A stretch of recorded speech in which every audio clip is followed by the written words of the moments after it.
আমার বাবা আমার যখন 10 বছর বয়স তখন মারা যান। মা তখন বিধবা হয়ে যাব। তারপর থেকে চাচা আমাদের বাড়িতে আসতো বাজার নিয়ে।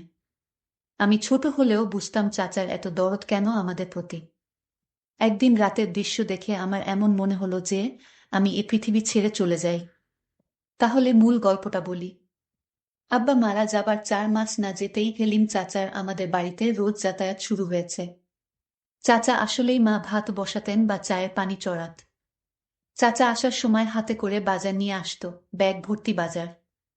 মা ওনার হাত থেকে বাজারের ব্যাগ নিয়ে নরম কণ্ঠে বলে উঠতেন, ঘরে গিয়া বসেন, আমি চায়ের পানি চড়াই।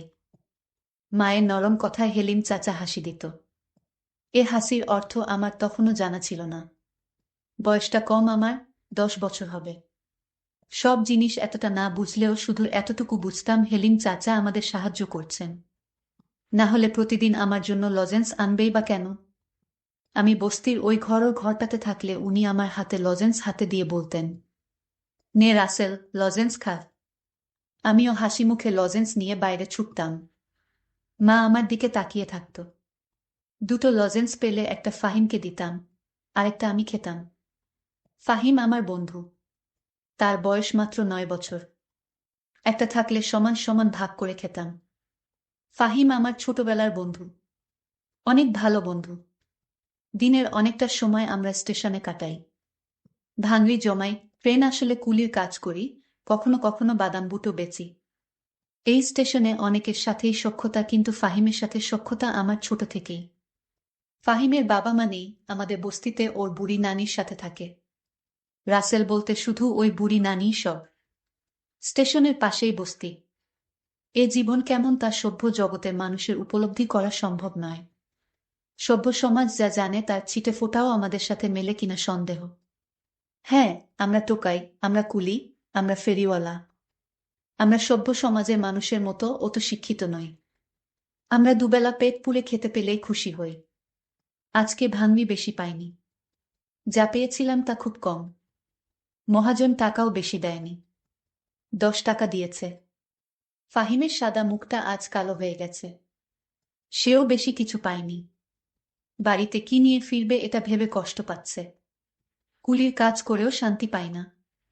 আমাদের দিয়ে কেউ কেউ কাজ করায় না, আমরা নাকি ছোট। আবার কেউ বড় বড় সুটকেস মাথায় চাপিয়ে 2 টাকা 3 টাকা দিয়ে চলে যায়। এরাই তো সভ্য সমাজের মানুষ। কষ্ট লাগে খুব, ঢের কষ্ট নে, তুই এ 10 টাকা নে। ফাহিম আমার দিকে একবার তাকায়, আরেকবার টাকার দিকে তাকায়। কি ভাবছিস? নে ধর, চাচি তোকে বকবে রে। আমি হাসি। হেসে বলি, মা আমাকে এখন আর বকে না রে। ওই হেলিম চাচা আছে না, উনি আমাদের ব্যাগ ভর্তি করে বাজার করে দেয়। আচ্ছা, উনি কেন ব্যাগ ভর্তি করে বাজার করে দেয়? আমাদের সাহায্য করে তাই। তাহলে আমাদের সাহায্য করে না কেন? আমরাও তো 2 বেলা খাইতে পারি না। আমি আবার হাসি। হাসতে হাসতে গড়াগড়ি খাই। তারপর বলি, আচ্ছা হেলিম চাচাকে বলবো তোরেও যেন সাহায্য করে। কেমন? এবার টাকাটা ধর, চল বাড়ি যাই। ফাহিম টাকাটা হাতে নেয়। তারপর দুজনে ট্রেন লাইন ধরে বস্তির দিকে হাঁটা দেই। বস্তিতে ফিরেই দেখলাম ঘরের দরজা দেয়া। ঘরটা তো ছোট, আর একটাই ঘর। মা আর আমি মেঝেতে বিছানা করে ঘুমাই। আমাদের খাট নেই তাই। মা আমাকে কাছে নিয়ে এখনো ঘুমায়। আব্বা থাকতেও আমাদের কষ্ট হতো, কিন্তু এতটা না। আব্বা আর মা দুপাশে ঘুমাতো, আর আমি মাঝখানে। কি শান্তির ঘুম! এখনো আমি বিছানায় শান্তিতে ঘুমাই। তবে আমি বুঝতে পারি মা অনেক রাত পর্যন্ত ঘুমায় না। চোখের জল ফেলে। মায়ের চোখের জল মাঝে মাঝে আমার মাথা স্পর্শ করে। আমি ঘুমের ভান করে থাকি। আব্বাকে হারানোর পর মা কেমন যেন হয়ে গেছে। তবে ইদানিং মাকে একটু ফুরফুরে মনে হয়। যবে থেকে হেলিম চাচা আমাদের বাড়িতে যাতায়াত করে তবে থেকে। আব্বা মারা যাওয়ার পর মা তেমন সাজগোছও করত না। এখন একটু সাজগোছও করে। ভালোই লাগে আমার। সবকিছু এত ভালো চলতেছে। হেলিম চাচার মতো মানুষ যদি আরো অনেক থাকতো তাহলে বস্তিবাসীদের এত কষ্ট থাকতো না। ঘরের সামনে গিয়ে বুঝলাম মা ভেতরে আছে। আরো কেউ থাকতে পারে। কেন জানি আজ ডাকলাম না। চুপি চুপি উকি দিলাম। যা দেখলাম তা নিজেকে বিশ্বাস করতে পারছিলাম না। চোখে হাত দিয়ে ঘষা দিয়ে আবার দেখার চেষ্টা করলাম। যা দেখছি তাই সত্যি। মায়ের সাথে হেলিম চাচা ঘরে বসে গল্প করছে। মনে হচ্ছে তারা দুজন কত দিনের চেনা। আমি ধরাত করে বসে পড়লাম। হঠাৎ আমার মুখটা দেখে ফেলে আমার মা। তারপর আমি জানালা থেকে দৌড়ে পালিয়ে গেলাম। তারপর কতক্ষণ বাইরে বসেছিলাম আমার মনে নেই। তখনও হেলিম চাচা ঘর থেকে বের হয়নি। মা আর হেলিম চাচা তারা ঘরের ভিতর এতক্ষণ কি করছে? আমার কাছে হেলিম চাচাকে একটু অন্যরকম মনে হচ্ছে। আমি চিন্তা করলাম একদিন আমি জানবো হেলিম চাচা কেন আমাদের এত সাহায্য করে। এর পিছনে অবশ্যই কোনো কারণ লুকিয়ে আছে। হেলিম চাচা একজন কেপ্টে প্রকৃতির মানুষ। খুব হিসাবী একজন মানুষ। একটা টাকা কই যায় সে অক্ষরে অক্ষরে হিসেব করে। আর সেই লোক কিনা আমাদের প্রতিদিন ব্যাগ ভরে বাজার করে দেয়। এর পিছনে কারণ তো অবশ্যই আছে। হেলিম চাচা মায়ের কাছে কি চায় এটা আমার জানতে হবে। এসব ভাবতে ভাবতেই ফাহিমের ডাকে আমি তার দিকে তাকালাম। অস্ফুটভাবে বললাম, যাবি না? কোথায়? ট্রেন আইতাছে। আমি উঠলাম। বললাম, তুই সামনে যা, আমি আইতাছি। আচ্ছা। ফাহিম এগিয়ে গেল। আমি আরেকবার ঘরে উকি দিলাম। শুয়ে থেকে দুজন যেন কি পরামর্শ করছে। চুপচাপ আমি ফাহিমকে অনুসরণ করতে লাগলাম। কয়েকটা ব্যাগ ধরতে পারলে ফাহিমের আজকের খাওয়াটা হয়তো হয়ে যাবে। আমার না খেলেও চলবে। যা দেখলাম তাতে পেটের ক্ষুধা মিটে গেছে।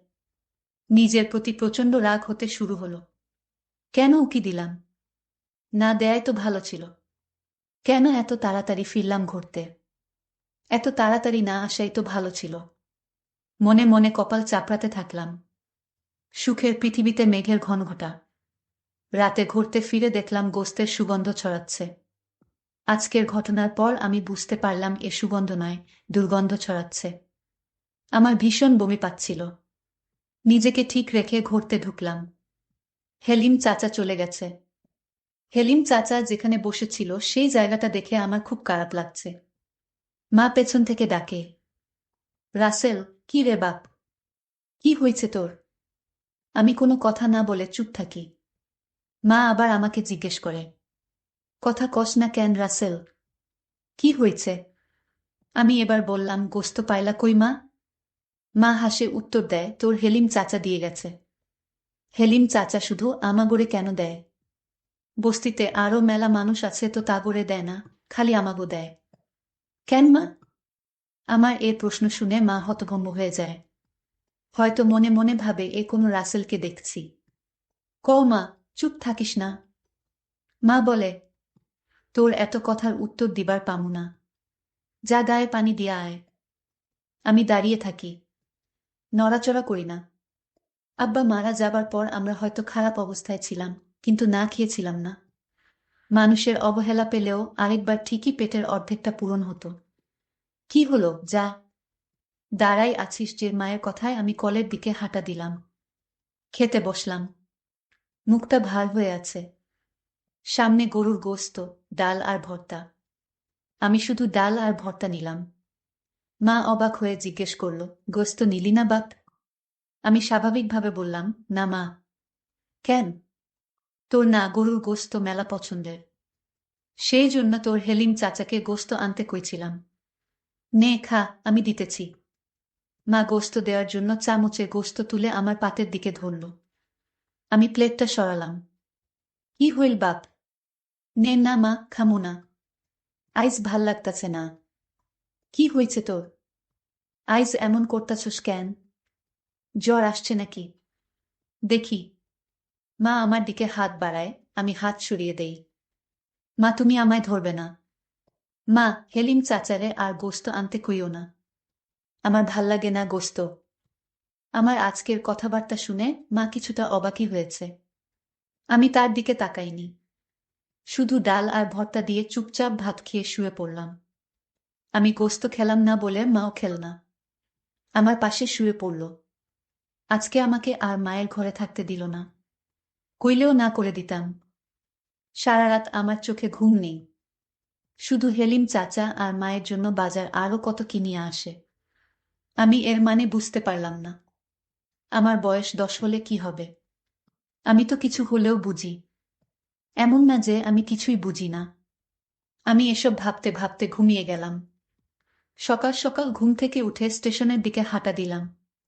এখনো স্টেশনের মানুষ সেভাবে জাগেনি। ট্রেন আসতেও দেরি হবে হয়তো। আমি অস্পষ্ট আলোতে ট্রেন লাইনে বসে পড়লাম।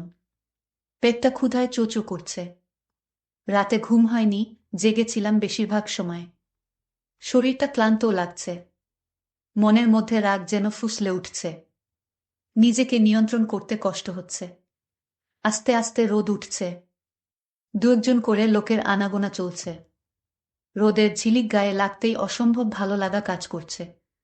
গতকাল ওই ঘটনার পর এই প্রথম ভালো লাগছে। হঠাৎ কার যেন স্পর্শ অনুভব করলাম।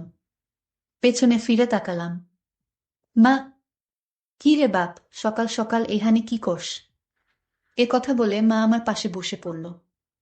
আমি নিজেকে নিয়ন্ত্রণ করার চেষ্টা করছি, যাতে মা কিছু বুঝতে না পারে। কে যেন বলেছিল মা খারাপ হলেও সে মা। মায়েদের কাছে তাদের সন্তানরা রাজপুত্র। আমি জানি মা আমাকে কতটা কষ্ট করে মানুষ করছেন। হঠাৎ বাবার মৃত্যুটা আমাদের ভীষণভাবে কষ্ট দিয়েছে। মাকে আমি ভালোবাসি, খুব ভালোবাসি। আমি মায়ের দিকে তাকালাম। সকাল সকাল ঘুম ভাঙল তাই এইখানে বইসা আছি। তুই এইখানে কি করিস মা? মা হেসে বলল, তোকে বিছানায় পাইলাম না। ভাবলাম কই গেল পোলাটা। কই আর যামু মা? আমার তো যাওনের জায়গা নাই। মা আমাকে জড়িয়ে ধরে হু হু করে কেঁদে উঠল। বলল, এমন কথা কইস বাবা। তুই যে আমার বাপ। আমার বাপ মরার পর তুই আমার সব, আমার দুনিয়া। মা তুই বাড়িতে যা। ট্রেন আইতাছে। দেখি কেউ কান দেয় কি না। মা আমাকে ছেড়ে দিয়ে বলল, তাড়াতাড়ি বাড়ি আয় বাপ। চাল ভেজে চা করি। আচ্ছা মা। মা চলে গেল। আমার মনটাও নরম হয়ে গেল। মা তো মাই হয়, মায়ের কাছে দুনিয়ার সব কিছু মিথ্যা। মা এমনই একজন যার মুখের দিকে তাকালে সব কষ্ট যন্ত্রণা ভোলা যায়। ট্রেন আসলো। আমি দৌড়ে গেলাম। যাত্রী আছে কিছু। কয়েকজন ভদ্রলোক নামছে। আমি এগিয়ে গেলাম। স্যার, সুটকেস, ব্যাগ ধরতে হইব। কালো কোট প্যান্ট পরা লোকটা বলে উঠল, পারবি তুই? অনেক ওজন কিন্তু। আমি হেসে বললাম, পারমু স্যার। এটাই তো আমার কাম। আমার কথা শুনে সুটকেসটা মাথায় তুলে দিল। আরেক হাতে আরেকটা ব্যাগ। আমি ওনাদের সাথে সাথে যাচ্ছি।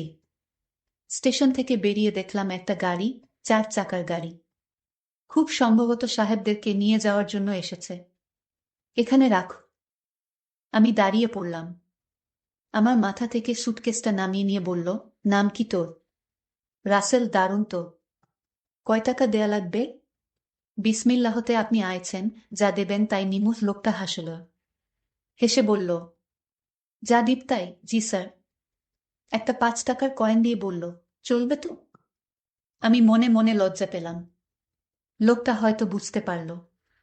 আমার হাত থেকে কয়েনটা নিয়ে 50 টাকার একটা নোট দিয়ে বলল, নে, এটা রাখ স্যার, আমার কাছে তো ভাঙতি নাই। পুরোটাই রাখ। আর কখনো বলবি না যা দেবেন তাই নেব। না হলে ঠকবি। বুঝলি? আমার মাথা নাড়ালাম। লোকটা তার ফ্যামিলিকে নিয়ে গাড়িতে উঠে চলে গেল। আমি 50 টাকার করে নোটটার দিকে তাকিয়ে দেখলাম। স্টেশনে আসতেই আরেক সাহেবের ডাক আসলো। আমি দৌড়ে গেলাম। স্যার, কিছু ধরতে হইব। হ্যাঁ, এ সুটকেস দুটা নে। সুটকেস দুটা আমার মাথায় চাপিয়ে দিল। বেশ ওজন ছিল। আমি লোকটাকে অনুসরণ করতে লাগলাম। ওনার সাথে একজন মহিলা, সম্ভবত ওনার স্ত্রী। রাস্তার দিকে আসার পর লোকটা একটা ট্যাক্সি ঠিক করল। ততক্ষণ আমি সুটকেস নিয়ে দাঁড়িয়ে মনে মনে ভাবলাম, কতক্ষণ নামাতে পারলেই বাঁচি। সুটকেস দুটো নামিয়ে উনি আমাকে 10 টাকার একটা নোট ধরিয়ে দিয়ে বলল, নে। আমি টাকাটা হাতে নিয়ে বললাম, আর 10 টাকা দেন স্যার। কম হয়ে যায় তো। আর 10 টাকা মানে? একটা সুটকেস 10 টাকা, দুইটা সুটকেস 20 টাকা। 10 টাকা দিচ্ছি, এটাই বেশি দিচ্ছি। যা ভাগ। লোকটা কর্কশ কণ্ঠে বলে উঠল। আমি নরমস্বরে বললাম, স্যার ঠকানো হয়ে যায়। এ কথা শুনে আমাকে তাকপড় দিয়ে বলল, পাজি ছেলে, মুখে মুখে তর্ক করিস। 10 টাকা দিচ্ছি, এটাই বেশি। এ কথা বলেই উনারা ট্যাক্সি করে চলে গেল। আমি মাটিতে পড়ে চেয়েই থাকলাম। গা ঝাড়তে ঝাড়তে ভাবলাম, দুজনের মাঝে কত ব্যবধান। একজন কত বিনয়ী, আরেকজন কত বাজে লোক। অথচ দুজনই কোটটাই পরা। আল্লাহর এই দুনিয়ার কত খেলা যে চলে তার শেষ নেই। বাড়িতে ফিরে দেখলাম ফাহিম মায়ের পাশে বসে আছে। মা চাল ভাজে। আমি তাদের পাশে বসে পড়লাম। ফাহিমকে বললাম, সকাল সকাল তুই? ফাহিমের মুখটা কালো হয়ে গেল। মনমরা হয়ে বলল, দাদির জ্বরটা বাড়ছে। বিছানা থাকি উঠবার পারে নাই। ক্ষুধাও লাগছে। ফাহিমর কথায় মা বলল, দুপুরবেলা এখানে ভাতও খাইস ফাহিম। জেঠাইমার জন্য নিয়াও যাইস। ফাহিম এবার একটু স্বস্তির নিঃশ্বাস ফেলল। আচ্ছা চাচি। চা আর চাল ভাজা খেয়ে ফাহিম সহ স্টেশনের দিকে ছুটলাম। কিছুক্ষণ পর ফাহিম বলে উঠল, তোর পেছনে ধুলা কেন? আমি পেছনে ফিরে তাকালাম। দেখলাম সত্যি সত্যি অনেক ধুলো। ঝাড়তে ঝাড়তে বললাম, এক সাহেব বেটায় ধাক্কা দিয়ে ফেলে দিছে। ধাক্কা মারছে কেন? 2টা সুটকেস জন্য 10 টাকা দিচ্ছিল। 20 টাকা চাইতে ধাক্কা মারল। ফাহিমর মনটা খারাপ হয়ে গেল। আমি জানি আমার জন্য ওর অনেক মায়া, অনেক টান। অনেক ভালোবাসে ও আমায়। আমি 50 টাকার নোটটা বের করে ওর হাতে দিয়ে বললাম, নে ধর। 50 টাকার নোট দেখে অবাক হয়ে আমার দিকে তাকালো। এত সকাল সকাল 50 টাকা কই পাইলি? আমি সহাস্য মুখে বললাম। আরেক সাহেব বেটায় খুশি হয়ে দিছে। নে ধর, দাদির জন্য ওষুধ কিনিস। মুহূর্তেই ফাহিমর মনটা ভালো হয়ে গেল। হাসি মুখে বলল, বিকেলে বাড়িতে ফিরে দেখলাম চুলোর পাশে হেলিম চাচা বসে আছে। মা চুলো ধরিয়েছে। আমি আসার আগে বাড়ির আড়াল থেকে এতটুকু শুনলাম যে মা হেলিম চাচাকে বলছে, আপনি এ বাড়িতে আসবেন না। মাইনসের কথা শুনতে হয়, মাইনসি কি তেরে ভাত দেয় পারুল? পারুল আমার মায়ের নাম। তাও হেলিম চাচা বলল, চল কাজী অফিসে, তোকে বিয়ে করে ফেলি, রানী করে রাখব তোকে। আমার বিয়ের ইচ্ছা নাই। তাইলে কি বিধবা হয়ে থাকবি? এ কথা শুনে মা চমকিত হয়ে গেল। হেলিম চাচার দিকে বিষণ্ণ দৃষ্টিতে তাকালো। মায়ের এ চাহনি দেখে আমার মায়া হলো, বড় মায়া। হেলিম চাচা বলে উঠল, বিয়া করতে চাইতাছি, তাও তোর হয় না। নাকি আমার বাড়িতেও আমার আরো বউ আছে, যে তোরে সুখে রাখবো না? তাহলে আমার রাসেলের কি হবে? রাসেলকে নিয়া ভাবিস না, ওই তো আমার পোলার মতো। এই কথা শোনার পর আমার মেজাজটা খারাপ হতে লাগলো। বাড়িতে কিভাবে যাব সেটা নিয়ে ভাবতে লাগলাম। যাব কি যাব না সেটা নিয়ে দোটানায় পড়ে গেছি। শেষ পর্যন্ত গেলাম। আমাকে দেখে হেলিম চাচা বলে উঠল, আরে বেটা, কি খবর? কাম কাজ সব ভালা তো? হুম ভালা। মিছেমিছি বাড়িতে ঢুকে কিছুক্ষণ পর বের হয়ে আসলাম। বাইরে লোকটা মায়ের সাথে তার ব্যবসা নিয়ে কথা বলছিল। আমি জানি আমি না থাকলে অন্য কথা বলতো। এখন বাজে লোক মনে হয় তাকে। আমাকে দেখে বলল, নে লজেন্স খা। আমি বললাম, আমি লজেন্স খাওয়া ছাইরা দিছি, তাহলে তোর লাইগা কি আনুম? কিচ্ছু না। একথা বলে আমি হাঁটা দিলাম। মা পেছন থেকে তাকে, বাপ খাইয়া যা। আমি পেছনে না ফিরে বললাম, পরে খামু। মনে মনে ভাবলাম, থাকো তোমরা সুখে, আমার যেদিকে চোখ যায় সেদিকেই চলে যাব। মা তখন দৌড়ে এসে আমাকে একটা চড় দিয়ে বলল, আমি যা করেছি তোর সুখের জন্যই করেছি। তোর বাপ মইরা যাওয়ার পর যদি তোর চাচা হেলিম আমাদের না সাহায্য করত, তাহলে আমরা ভিক্ষা করতে হতো রাস্তায় রাস্তায়। আর তোর চাচাকে তুই যেরকম খারাপ ভাবিস সে ততটা খারাপ না। তুই মাঝে তোর চাচা আর আমাকে রুমে দেখতে পেয়ে বাজে ভাবে নিছিস। আসলে তোর চাচা তোর বাবার স্মৃতি নিয়ে আমার সাথে কথা বলতো আর আমাকে সান্ত্বনা দিত। আল্লাহ যা করে তা ভালোর জন্যই করে। তোর হেলিম চাচা আমাদের পাশে না থাকলে যে আমাদের কি হতো? বাপ তুই রাগ করিস না। হেলিম চাচা বলল, ঠিক আছে ছেলে, যেহেতু চায় না আমি তোমাদের সাহায্য করি, তাহলে আমি আর আসব না। আমার তো বউ সন্তান কিছু নাই। ভাইজান মারা যাওয়ার পর আপন বলতে আপনি ছাড়া আর কেউ ছিল না। আমি তোমার নামে আমার সমস্ত সম্পত্তি লিখে দিয়েছি। তোমরা মা ছেলে ভালো থাকো। আমি চলে যাই। মা তখন আমাকে বলল, বাপ, তুই যেদিন তোর চাচাকে আমার ঘরে দেখে সন্দেহ করেছিলি, ওই দিন তোর চাচা আর আমি পরামর্শ করে আমার নামে সমস্ত কিছু লিখে দিয়েছে তোর চাচা। আমি নিহে চাইনি। তোর চাচা বলল, আপনি আর রাসেল ছাড়া কি আছে আমার, আমি আপনার নামে সমস্ত সম্পত্তি লিখে দিলাম। আর তোর চাচা তো তোর বাপের আপন ভাই, তাহলে তার সাহায্যে পেলে ক্ষতি কি? চাচা তো বাপের সমতুল্যই। তুই আমাদের যেরকম ভাবছিস আমরা আসলে তেমন না, এটা তোর ভুল ধারণা বাপ। আমি কোনো পাপ করিনি। মায়ের কথা শুনে আমি হেলিম চাচাকে জড়িয়ে ধরে কাঁদতে শুরু করলাম আর বললাম, চাচা, আমি তোমাদের ভুল বুঝেছিলাম, মাফ কইরা দিও আমায়। বন্ধুরা, গল্পটি কেমন লাগলো তা কমেন্ট করে জানাবেন। ধন্যবাদ।